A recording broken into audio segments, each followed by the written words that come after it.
E aí, gente, tudo bem? Como é que vocês estão? Tiveram um ótimo final de semana? Queria começar o podcast de hoje a lá Pedro Certezas, né? Aquele famoso xiii. E essa história ainda não acabou, não. Essa história ainda não acabou, não. Ramon Dias e Emiliano Dias pedem demissão do Vasco, mas ambos dizem que foram demitidos pelo Twitter. E aí tem executivo que vai tentar evitar a saída dos dois personagens aí em questão. Tava demorando, hein? Tava demorando para algum tumulto, alguma polêmica acontecer. E eu achando, e a gente aqui achando, né, que o próximo técnico a cair seria o Antônio Oliveira. E na verdade foi o Ramon Dias, né? O Antônio Oliveira, aliás, conseguiu uma grande vitória para cima do Fluminense e do Fernando Diniz. E vai ficar no cargo. Agora acho que fica até o final da temporada. Acho que agora o trabalho começa a ser consolidado, a confiança começa a ficar em dia, mas enfim, né? Vamos falar de tudo um pouco e deixar um destaque especial no final do podcast de hoje para essa situação, esse imbróglio, né? Esse momento que vive o Vasco da Gama.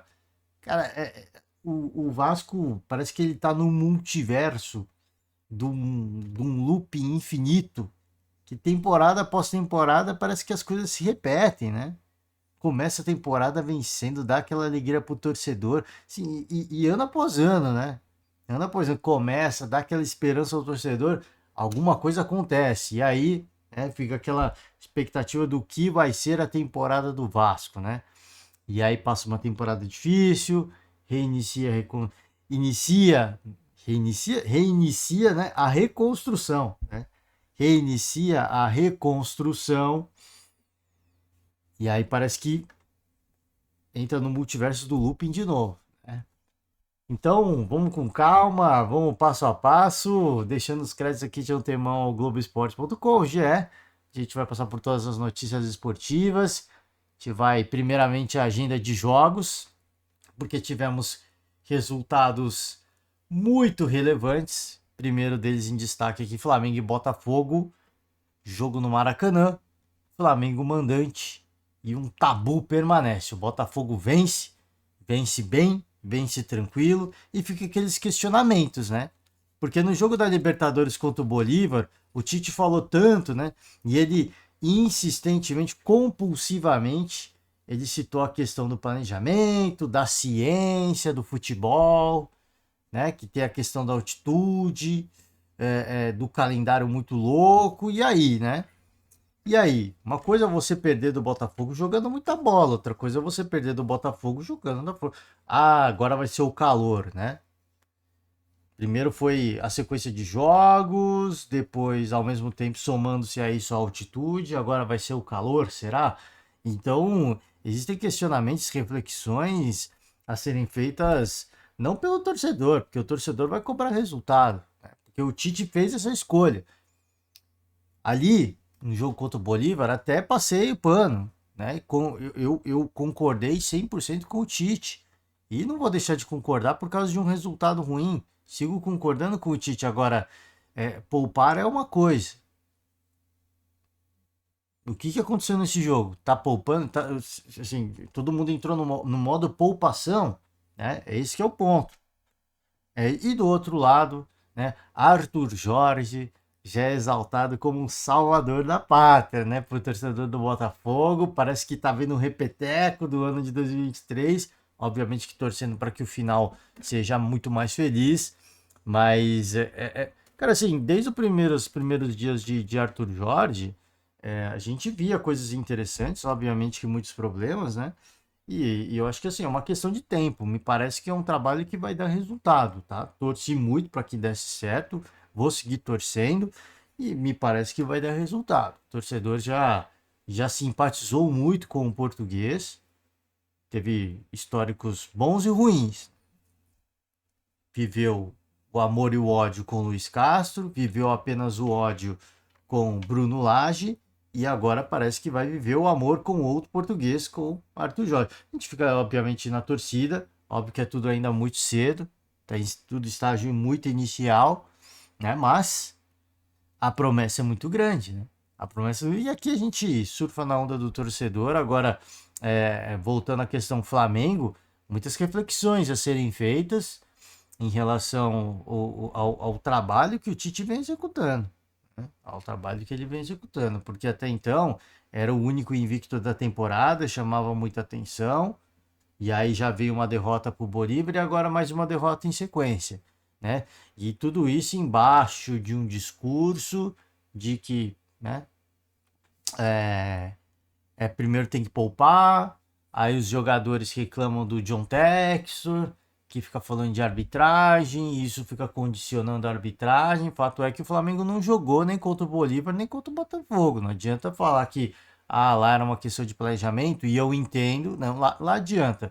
Eu concordei 100% com o Tite lá, né? Ali é uma questão de calendário e você está encarando a altitude. Você vai arriscar quebrar alguém? Não, vamos poupar. Aí nesse jogo agora o Tite não falou de John Textor, o Tite pôs a culpa, chamou a responsabilidade para ele e para a equipe. Agora, muitos jogadores reclamando da questão do John Textor, e aí, cara, assim, tem que jogar bola, né?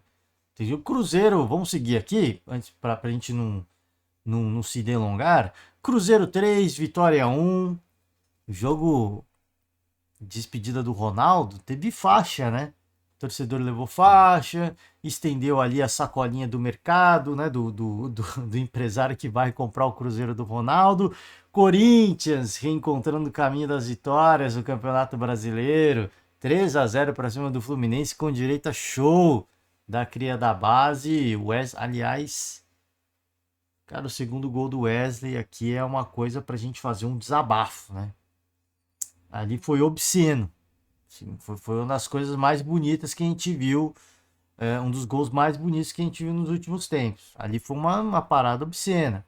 O que ele fez ali, finalizando com o Felipe Melo no chão, ali foi algo espetacular, cara. O garoto é diferente, tá? É diferente, é um garoto talentoso, a gente já sabia disso. Só que essa jogada aí foi a cereja do bolo. Foi simplesmente algo, cara, assim, para ficar na memória do torcedor, tá? Para ficar na memória do torcedor. Vamos aqui com mais resultados. Fortaleza 1, Bragantino 1, Juventude 1, Atlético Paranaense 1, Internacional 1, Atlético Goianiense 1, tá? Vários empates aqui. Esses foram os jogos de domingo. Jogos de sábado, tá? Aqui, Bahia 1, Grêmio 0. Jogo da confusão, tá? Jogo da confusão. Renato Gaúcho ficou bem bravo. A gente vai trazer a notícia aqui. Atlético Mineiro 3, Cuiabá 0. Assim, o que os caras. Parece repetitivo que eu vou falar. Já falei. Vou voltar a repetir e acredito que eu vou seguir repetindo por alguns podcasts. Cara, o Scarpa tá empolgado, tá? Está empolgado. Fez um gol a la Ronaldinho Gaúcho. Né? Aquela ensaiada, a barreira pulou. Opa! Repetiu a cobrança. Né? Repetiu não, porque primeiro ele só ameaçou, né? E aí ele foi para a cobrança mesmo, chutou por baixo da barreira, fez um belo gol, tá? 3-0. Olho no galo, hein? Vasco 0, Criciúma 4, cara. Vasco 0, Criciúma 4. Esse vai ser um dos nossos destaques do dia. Vamos à tabela do Campeonato Brasileiro. Vamos ter Derby Paulista hoje, tá? São Paulo e Palmeiras. Em São Paulo, os clássicos são de torcida única. Uma ampla vantagem para o São Paulo. A gente tem essa pelo menos essa perspectiva, né? Porque por mais que mas trocou o treinador agora, mas torcida única é algo que pesa muito, né? E o Palmeiras, São Paulo costuma ser uma pedra no sapato do Palmeiras. Palmeiras não costuma render tão bem no Morumbi, enfim, existe uma série de retrospectos. Vamos aguardar, né? Guardar resultado, jogo, partida muito esperada. Botafogo é o novo líder do Campeonato Brasileiro, 9 pontos, com essa vitória para cima do Flamengo. O Galo vem na sequência, invicto, hein? Invicto, Bragantino também invicto, terceiro colocado, 8 pontos. Atlético Paranaense, 7 pontos, segue aqui na mesma situação de tabela. O Bahia consegue, né, dar uma alavancada, ultrapassa o Internacional. E aí vem Cruzeiro, e vem Flamengo, Grêmio, Criciúma. Depois da goleada, chega aí no meio da tabela, hein? Fortaleza, Juventude, Corinthians, Palmeiras que joga hoje, Fluminense, São Paulo também joga hoje.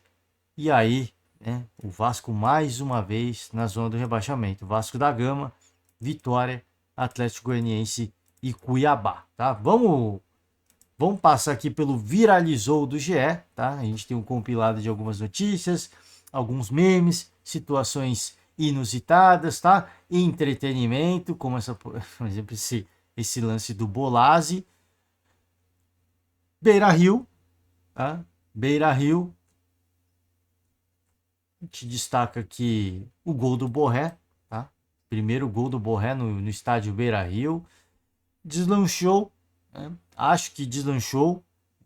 Era questão de confiança. Fazer o primeiro gol e fez um belíssimo gol nesse empate contra o Atlético Goianiense.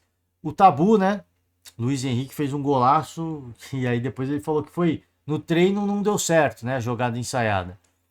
Mas deu certo quando precisou, que foi no jogo. E é um cara diferente. Já tinha comentado isso no jogo anterior, na partida anterior. O gol que ele fez é coisa de um cara diferente. E esse gol contra o Flamengo é de um cara diferente.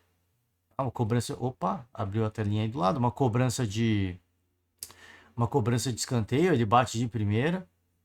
Então, uma habilidade raríssima ali, né? Uma habilidade raríssima. Valendo aí, por enquanto, demorou, mas por enquanto valendo o passe, né? Contratação mais cara do Brasil, vamos seguir. Colocou a máscara do Pantera Negra, tá? Belíssima comemoração. E aqui o Tite, né? Colocar os pés no chão. Temos que dar um passo atrás, né? Só não pode dar um passo muito atrás, porque nesse momento o entendimento que eu tenho é que o Tite já deu um passo atrás. Quantos passos atrás ele vai precisar? Ele já deu um passo atrás quando ele decidiu poupar na Bolívia. Agora, essa derrota pro Botafogo, quantos passos atrás ele vai precisar? Né? E aí, Arthur Jorge é ovacionado, põe um freio na empolgação, que é importante. O Wesley, né, criador da base do Corinthians, que a gente comentou, o segundo gol dele foi qualquer parada. Teve esse lance, a questão do Renato Augusto, ele entrou com a camiseta escrito R. Augusto, faltou um U aqui, né? A galera que estampou a camisa cometeu uma gafe, tá? O lance do Bolazzi, que a gente comentou, o Criciúma vencia por 2-0 e ele, neste momento, sozinho em campo, recebe a bola, ele dá um girinho a lá Michael Jackson, né? Alguns dizem que foi a lá Michael Jackson, deu um girinho ali. E aí os jogadores do Vasco, obviamente, ficaram irritados, ficaram irados. Esse lance me lembrou imediatamente o episódio do Soteldo. Para quem não se recorda, ano passado, o Soteldo subiu em cima da bola, tá? Ele estava sozinho ali, recebeu, né, conduziu a bola, subiu com os dois pés em cima da bola. Né? Os dois pés em cima da bola. E aí gerou confusão, deu uma confusão generalizada ali. E eu me lembro exatamente o que eu falei, cara. Assim, o que o Soteldo fez, eu, se sou jogador, se sou torcedor adversário, eu ia ficar muito bravo. Eu ia ficar muito bravo, tá? Mas eu entendo também que faz parte do esporte. Eu entendo que ali faz parte do espetáculo. Eu, se sou torcedor, ia ficar maluco. Se ele é do meu time, se o Bolazzi faz isso, joga no meu time, ele faz isso, aí é loucura. Eu simplesmente ia loucura, ia no estádio pedir autógrafo dele. Agora, se sou torcedor adversário, eu ia ficar maluco. Ia pedir para os jogadores ir para cima dele. Não vou ficar também de hipocrisia, tá? Aqui não é incentivo à violência, não. Ir para cima dele no sentido de tirar satisfação. É isso que eu tô falando. Então, assim, tem essa coisa folclórica do futebol, da provocação, e que eu acho que é válido. Muita gente vai discordar do que fez o Soteldo e do que fez o Bolazzi. Vai achar que é algo abominável. Eu não acho. Eu acho que faz parte do esporte e do espetáculo. É uma forma de jogo mental. É a mesma coisa que eu falei no passado. É uma forma de jogar no psicológico do adversário. O que eu acho que é mais relevante a gente pontuar aqui é porque que o Vasco da Gama, né, toma 2-0, permite que os adversários tirem sarro e depois toma mais 2 para selar a humilhação. Esse que é o ponto. É a mesma coisa. Eu ouvi tantas e tantas personagens da bola falando a mesma coisa no passado. Não concordo com o que o Soteldo fez. Acho que foi uma provocação desnecessária. Acho que foi um desrespeito. Mas, cara, faz parte do futebol, né? o Vasco que responda com futebol para que não seja, para não que receba provocações desse nível. E mais uma vez, como eu falei, o tal do loop infinito. O tal do loop infinito. Então, assim, não concordo? Eu não concordo. Eu não concordo. Eu acho que assim, você vai jogar bola? Vamos jogar bola.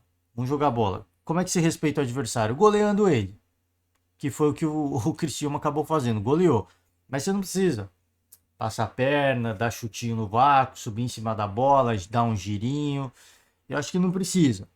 Mas se já fez, como eu falei, não vou ficar de hipocrisia. Se é do jogador do meu time, eu ia aplaudir. Se é jogador do time adversário, vencendo o meu time, eu ia ficar bravo. Ia pedir para os jogadores cobrarem ele. É um pouquinho de respeito. Então, para mim isso faz parte do folclore do futebol. Volto a repetir, minha opinião, não concordo com isso. Acho que assim, o jogo tá fácil, os caras estão dando espaço, querem ser humilhados, então vão meter 7 se precisar, né? Como fez a Alemanha com o Brasil. Vão meter 7, né? Ali eles não ficaram fazendo firula, não fizeram careta, não provocaram ninguém. Ah, os caras não querem jogar, então o respeito à bola que a gente tem é meter gol. Vão meter gol. Tá na casa dos caras. O problema é deles, eles não querem jogar bola, né? Então aqui, acho que a primeira coisa é que assim, o Vasco tem que saber perder. Tem que ser a mesma coisa que foi falado ano passado. Tem que saber perder. Isso aqui, para mim, a reação ela é natural e ela faz parte, e eu entendo a reação, mas é uma reação de mal perdedor, no final das contas. Tá? É repetido o ato que fizeram, que executaram ano passado. Não sabem perder. Aliás, não é só saber perder, é saber jogar bola, pelo amor de Deus. Tá? Não estou aqui questionando a qualidade, a habilidade profissional de cada um. Mas você tomar 4-0, desculpa. Né? Você quer que eu fale o quê? Respeito ao torcedor. Respeito ao torcedor. Respeito à camisa que você está vestindo. Primeiro é isso. Antes de ir lá empurrar o Bolaz e tirar satisfação, os caras deveriam olhar no espelho, olhar a cruz de Malta no peito e falar, cara, primeiro respeito a isso. A esse escudo aqui. Né? Primeiro respeito a esse escudo. Depois o cara quer fazer firula, girar, passar o pé, esse problema é dele. Primeiro respeito aqui. E isso eles não respeitaram. Não houve respeito à camisa, às tradições e ao torcedor, e principalmente ao torcedor vascaíno que compareceu para apoiar o time. Não houve respeito. Então, falo assim, foi uma atitude que eu não concordo? Não concordo. Precisava? Não precisava. Entendo a reação dos jogadores. Mas cobrar desrespeito, desrespeitou a gente. Não. Quem desrespeitou vocês mesmos foram vocês mesmos, os jogadores e comissão técnica. Porque não houve respeito, como volto a repetir, não houve respeito à história, às tradições, ao escudo, à bandeira e principalmente aos torcedores vascaínos. Foi uma vergonha o resultado, tá? E pro lado do Criciúma que não tem nada com isso, o Bolazzi, não concordo, mas fica o meu aplauso aqui porque já que o adversário não se respeita, então quem sou eu para respeitá-los, né? Acho que foi mais ou menos essa a mensagem. Não concordo, tá, gente? Já falei aqui, não concordo, mas é aquilo que eu tô falando. Se o adversário não se dá valor, não se respeita, por que o Bolazzi tem que respeitar, né? E inclusive a torcida do Vasco aplaudiu o Criciúma. Aí depois cobrou a equipe no final do jogo, tá? Ao término da partida. Quer coisa pior que isso? O torcedor vascaíno que foi lá que compareceu para ver uma vitória do Vasco, aplaudir o time adversário, óbvio que de tom irônico, em tom extremamente irônico, mas isso foi feito. Isso mostra a vergonha e o vexame que os... Então, antes de ir lá falar com o Bolazzi, reclamar ou de repente querer fazer algum post em rede social, preste atenção no que foi feito dentro de campo. E aí você fala, acho que assim, o ato do Bolazzi, obviamente que vira meme, mas não foi nada perto do que a equipe do Vasco protagonizou, tá? Vamos seguir aqui, torcedor aqui reclamando, pedir para não ser filmar. Renato Portaluppi ficou maluco, né? O Diego Costa foi expulso, ele mandou todo mundo sair, cara. Mandou todo mundo do banco ir pro vestiário, inclusive ele ficou ali à beira do campo, dois profissionais apenas, né? Tem aqui quem ficou, foi o preparador físico, se eu não me engano, e mais alguém, né? Ficaram só dois. A gente vai trazer essa notícia do Renato. Scarpa, a la Ronaldinho Gaúcho, a cobrança de falta que a gente comentou, bela cobrança. Aqui o meme do Ronaldo, né? Do tchau Ronaldo. Torcedores já se despedindo aqui, a faixa do tchau Ronaldo. As sacolinhas do mercado aqui do empresário que vai comprar o Cruzeiro, né? A SAF do Cruzeiro. E aí vamos, né? Bom, fica o convite aberto pra, aqui, ó, o lance do Coelho, jogo do Juventude. Fica aqui o convite, tá? Fica aqui o convite para você acompanhar o resto da matéria. A gente deu destaque a alguns lances, alguns episódios. E vamos seguir, né? Vamos seguir porque a gente já está com 20 minutos de podcast e a gente precisa passar por algumas notícias esportivas. Primeira delas, Renato Gaúcho acusou o presidente da comissão de arbitragem baiana de indicar a expulsão do Diego Costa, tá? Fez um discurso, um desabafo muito forte após o jogo, falando que dá vontade de se aposentar e ir pra praia, né? Pô, a gente tá aqui trabalhando, se esforçando, e aí vem um cidadão e acaba com o nosso trabalho, né? Vontade de sair fora e ir pra praia. Foi mais ou menos esse o discurso do Renato. Cara, eu concordo com o Renato, cara. Assim, pô, você trabalha tanto. E aí os caras vão lá e cagam com o seu trabalho. Pô, a vontade de jogar tudo pro alto e vambora, né? Vou fazer o que eu gosto de fazer, que é ir pra praia jogar meu futebol. Enfim, né? Segundo o Renato, o ex-árbitro Jailson Macedo Freitas, presidente da Comissão de Arbitragem da Federação Baiana, indicou a expulsão do Diego Costa ao quarto árbitro, o saudoso Fernando Antônio Mendes de Sales Nascimento Filho. Tá? Segundo o Renato, o que aconteceu Vamos pegar aqui as aspas do Renato. Eu tirei o time para não ser expulso e ninguém mais fosse expulso. O senhor Jailson Macedo Freitas é o diretor de arbitragem da Federação Baiana. Ele estava onde não poderia estar, do lado do quarto árbitro. Isso é verdade. Tá? O quarto árbitro não viu nada. Foi ele, o Jailson, no caso, que diz que viu o Diego falar alguma coisa. Ele estava num local onde nem poderia estar. E o Diego não falou absolutamente nada. Aí você quer que eu deixe meus jogadores para ser expulso? Ou eu mesmo ser expulso? Aí não dá, né? A expulsão do Diego, eu não sei o que aconteceu, tá? Diz que o Diego xingou ali, falou algum palavrão. Eu só acho que assim, já falei sobre isso. E vou passar rapidamente aqui. Qual que é o problema, né, de você proferir um palavrão, né? Enfim, já não se pode falar mais nada. A arbitragem é intocável. Agora, quando eles erram, não acontece nada. É só isso que eu acho, assim, é desproporcional, eu acho assim. Um cara que é coadjuvante no jogo, no espetáculo, que é o árbitro, ele é coadjuvante. Ele não deveria nem aparecer, né? O árbitro fazer uma arbitragem perfeita, ele não tem que nem aparecer. Aí ele fez uma arbitragem exemplar. Mas tudo bem, já que ele aparece, já que ele quer ser a estrelinha do show, já que ele quer ser a estrelinha, ele tem que ser julgado e punido como tal.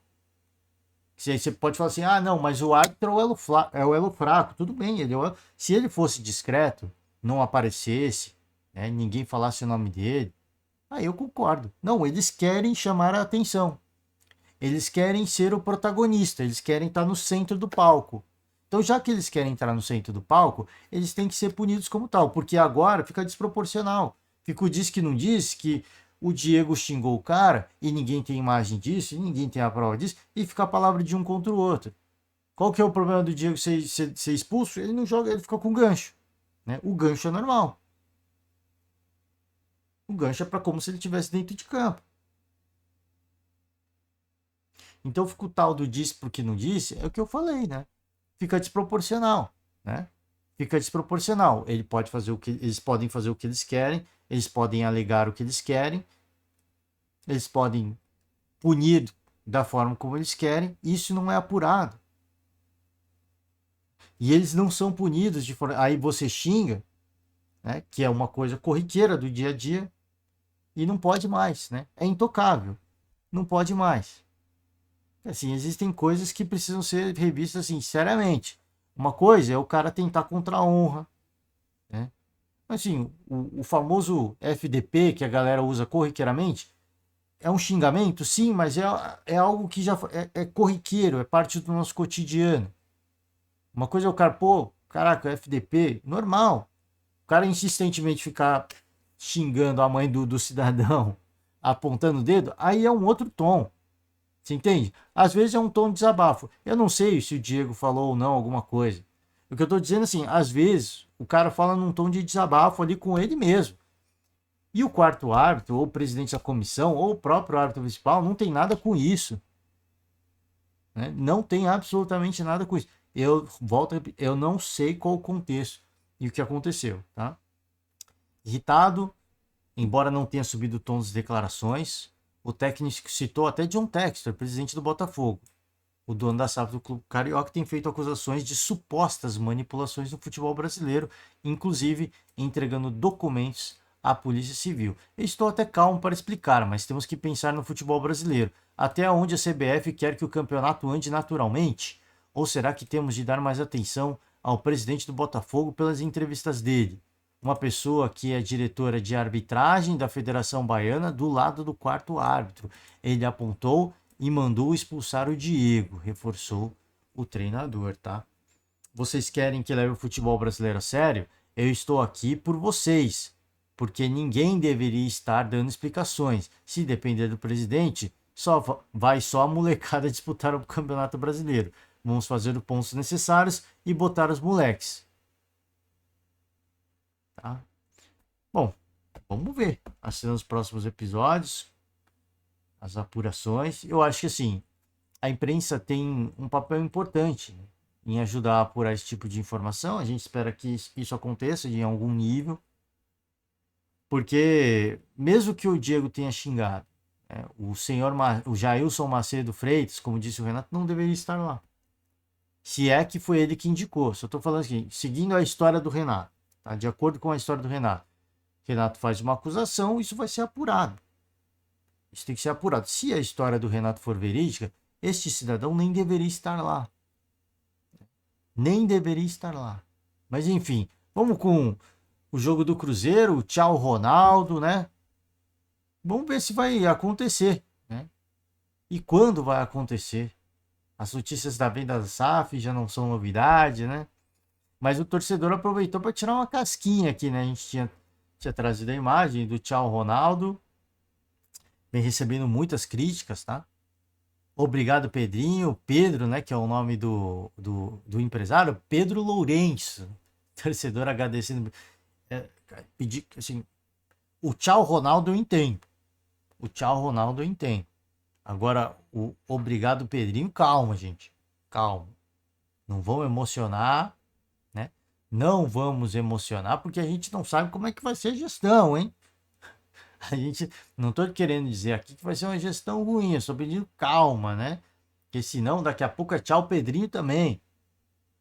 Então vamos com calma, tá? Devagar, observar. A gente sabe que uma troca de comando ela é sempre um processo muito lento, né? É um processo demorado, existem uma série de situações que têm que ser avaliadas, uma série de situações que têm que ser colocadas no contrato. Então não é um processo muito curto, tá? E nesse tempo de negociação, o que pode acontecer com o Cruzeiro, né? Pode ficar com a gestão comprometida? Esse que é o ponto. Como é que vai ficar? A gente segue no aguardo e qualquer informação a gente traz aqui. Bom, vamos finalizar com o Ramon. Ramon Dias e Emiliano Dias pedem demissão do Vasco, tá? Essa foi a notícia que pipocou após a goleada sofrida pelo Criciúma. E eles disseram que foram demitidos pelo Twitter. O Vasco da Gama informa que imediatamente após a partida, Ramon Dias e Emiliano Dias não fazem mais parte da comissão técnica. Rafael Paiva, técnico da equipe sub-20, assume interinamente. Esse foi o comunicado. Não sei qual que é a versão oficial, tá? Não sei. O Ramon chegou em julho de 2023 para ajudar a salvar o Vasco do rebaixamento. E assim foram bem-sucedidos. Apesar de oscilarem alguns bons resultados, alguns maus resultados, essa temporada, primeiro objetivo foi concluído, essa temporada foi eliminado pelo Nova Iguaçu na semifinal do Campeonato Carioca, resultado que foi entendido como muito ruim, apesar do bom trabalho, né, feito pelo Nova Iguaçu, a Laranja Mecânica do Rio de Janeiro. Comandou o Vasco em 41 jogos, 17 vitórias, 11 empates, 13 derrotas, o aproveitamento foi de 50%, tá? É o estopim, né? A derrota sofrida por Criciúma foi o estopim. O time termina na zona do rebaixamento e os dois dizem que foram demitidos pelo Twitter, tá? E disseram que não esperavam. Vamos pegar aqui. Não responderam às perguntas, mas fizeram um discurso lamentando a forma como deixaram o clube, com um comunicado via redes sociais. O argentino ainda fez um desabafo alegando que merecia outra coisa. Tá? Aqui algumas palavras do Emiliano, não é do Ramon, aqui do Emiliano. Eu passei um dos 8 melhores meses que tive que fazer nessa profissão, porque fizemos história no primeiro torneio que a gente ficou aqui. Foi um momento duro, porque a gente não esperava terminar dessa forma. E quero agradecer, sempre vão ter o vascaíno aqui. Tanto eu como minha família vamos torcer pelo Vasco, porque é um clube enorme. Não gostei da forma que acabou. Achei que merecíamos outro tipo de respeito. Não ser demitido por Twitter, porque a gente fez muito por Vasco. Mas o futebol é assim. Eu sei que vamos ter revanche em algum momento. Alguns vão estar felizes e outros não tanto. Mas sempre vão ter um vascaíno aqui de coração. Aqui palavras do Emiliano Dias. Ramon Dias, tá? Foi o primeiro clube na minha história de treinador que me fez lutar contra o rebaixamento. Sempre lutei por títulos. Lamento o que passou. O carinho me foi dado no Brasil. O carinho que me foi dado no Brasil foi enorme. Agradeço a todos os vascaínos. Não esperávamos ser demitidos pelo Twitter. Aqui ambos corroborando a mesma situação, tá? Merecíamos outra coisa. Seguramente vamos nos encontrar. Agradecemos a todos. Aqui, né? Seguramente vamos nos encontrar. E o Emiliano falou aqui. E eu sei que vamos ter uma revanche em algum momento, hein? Olha, os caras estão querendo encontrar o Vasco no futuro para passar o recado, ó. Não para castigar o torcedor, obviamente, mas para passar um recado para a gestão, né? Vamos ver. E aqui a última notícia, essa notícia de hoje, notícia do Extra, tá? Pedro Martins, diretor de futebol, se reunirá com o técnico antes de homologar a saída. Tenta evitar a demissão do Ramon Dias, tá? Vamos ver o que pode acontecer, tá? O fato é que os últimos jogos do Vasco com o Ramon não têm sido bons. Isso talvez seja uma oportunidade, tá? Essa situação, esse imbróglio que entrou o Vasco da Gama. Não sei quem soltou o comunicado, não sei se o Ramon e o Emiliano pediram demissão. Sei que pode ser uma situação boa para todo mundo. Pode ser uma situação cômoda para todo mundo. Porque os últimos jogos do Vasco não têm sido interessantes. Aliás, tem demonstrado problemas seríssimos. E que fazem nos questionar como é que, assim, o limite do trabalho do Ramon. Já foi atingido esse limite? Esse é o limite? Não dá para avançar mais? Porque reforços vieram. Tá? Em relação ao que o Vasco tinha no primeiro turno do ano passado, reforços vieram, reforços importantes.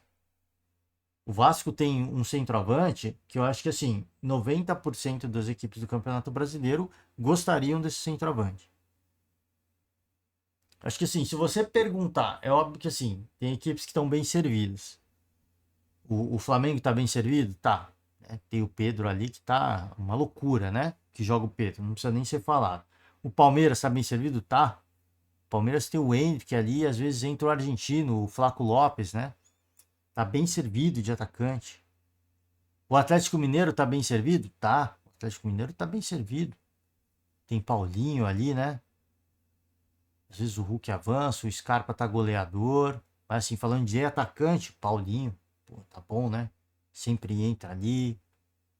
invadindo a área, né? Às vezes aparecendo como um fator surpresa, o Scarpa puxa, abre espaço, deixa espaço para ele, às vezes a bola sobra para ele, oportunista, né? Fluminense está bem servido? Sim, Germancano, né?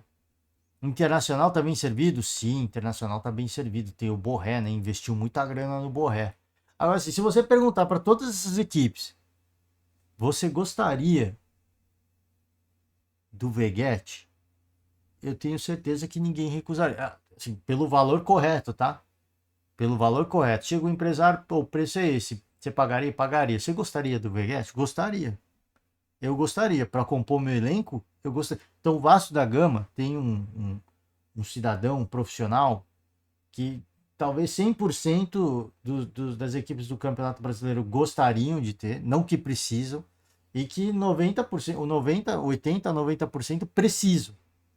Um centroavante habilidoso, goleador, que sabe fazer o pivô. Então, assim, vai falar que tá faltando coisa? Não tá, né? Agora, assim, existem reflexões em relação ao trabalho do Ramon. E talvez essa seja uma oportunidade. Não tô falando que ele tem que cair, gente. Até porque já caiu, né? Neste momento ele já caiu. Precisa ser homologado só sair. Assinar a demissão e acertar a multa rescisória. E aí já só precisa homologar. Nesse momento ele já caiu. Agora, eu acho que assim, as reflexões que tem que ser feitas em relação assim, já que já entramos nessa situação, será que não é realmente a melhor opção? É só isso, eu não estou querendo dizer que é ou não é. Eu sempre falo aqui, eu nunca vou ser a favor de dizer que se alguém tem que ser demitido ou não. Porque eu não quero também que alguém chegue no meu ambiente de trabalho e diga se eu tenho que ser demitido ou não. Quem sabe do que eu faço sou eu. E eu tento executar o meu trabalho à excelência. E imagino que o Ramon e o Emiliano estão fazendo a mesma coisa. Então quem sou eu para dizer? Agora, assim, uma coisa é assim, pô, tô trabalhando, mas tá dando certo? Não tá, por uma série de fatores. Não tô aqui nem questionando a competência. Eu só digo assim, é uma questão de uma série de fatores. É difícil dialogar com os dirigentes, não vieram reforços que eu queria, a estrutura não é legal, eu não sei. Ah, não tô conseguindo me adaptar ao calendário. Existe uma série de situações. Existem uma série de situações. E aí, não vai, não é uma questão de competência ou não. Às vezes é muito competente, é um profissional muito competente. Mas para de repente para trabalhar num ambiente tumultuado como é o futebol brasileiro, pô, você tá aqui, quando você ganha duas partidas, você é o herói, perdeu duas seguidas, você já vira o vilão, o torcedor pedindo sua cabeça, vai na porta do CT, bate, fica te esperando passar com o carro para te xingar, jogar pipoca, enfim, é uma situação muito insalubre às vezes.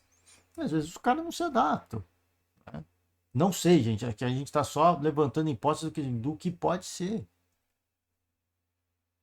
tá? Bom, é isso. A gente vai finalizar por hoje. Quase 40 minutos, hein? Peço perdão pelo longo podcast. E começar a semana bem, né? Vamos começar a semana bem. É isso, tabela do Campeonato Brasileiro mais uma vez está aqui para vocês. Ó, jogo quente, tá? Jogo quente é hoje no Morumbi, a gente vai acompanhar de tudo um pouco. Amanhã voltamos para comentar o clássico Choque Rei. Torcida única, São Paulo com novo treinador, sob nova direção. Vamos ver como é que vai ser. Você que nos acompanha até aqui, peço para deixar aquela famosa moral para a gente. Encerro por hoje. Muito obrigado, um forte abraço e uma ótima semana a todos. Tchau.